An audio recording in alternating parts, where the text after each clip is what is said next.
ক্ষুদিরামপুর নামের একটা ছোট্ট গ্রাম ছিল। সেই গ্রামে বাস করত টুনি এবং টোনা। এই টুনিদের বাড়িতে একটা ছোট্ট বিড়াল ছিল।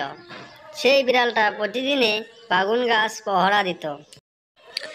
সেই বাগুন গাছে অন্যান্য পাখিরা এসেও বেগুনগুলো খেয়ে নিত। আর একটা ছোট্ট ভাষাও ছিল সেই গাছের উপরে। তো এমনই একদিন হলো,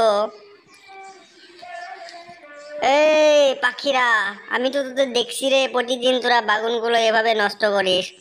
আজকে কয়ে দেবো আমার মালিককে। হ্যাঁ, তোরা এমন করে আমার মালিকের গাছটা কেন নষ্ট করছিস বল? না, আমরা তো নষ্ট করছি না বিড়াল দাদা। না করছিস, আমি দেখতে পাচ্ছি, আমি এক্ষুনি যা কয়ে দিচ্ছি র।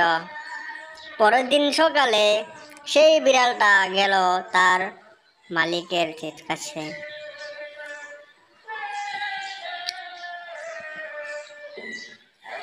তারপরের দিন সেই বিড়ালটা আবার সেখানে এলো এবং সে বিড়ালটা এসে সেই বেগুন গাছের কাছে গেল, যে বলল, তোরা আজকেও ওখানে আছিস?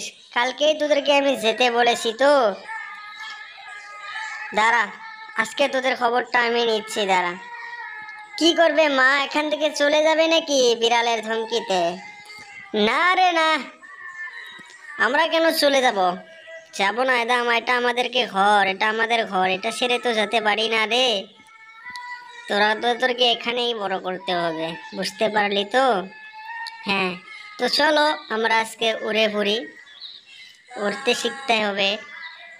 আমার মেয়েগুলো কি সুন্দর উড়তে পারে, হে হে।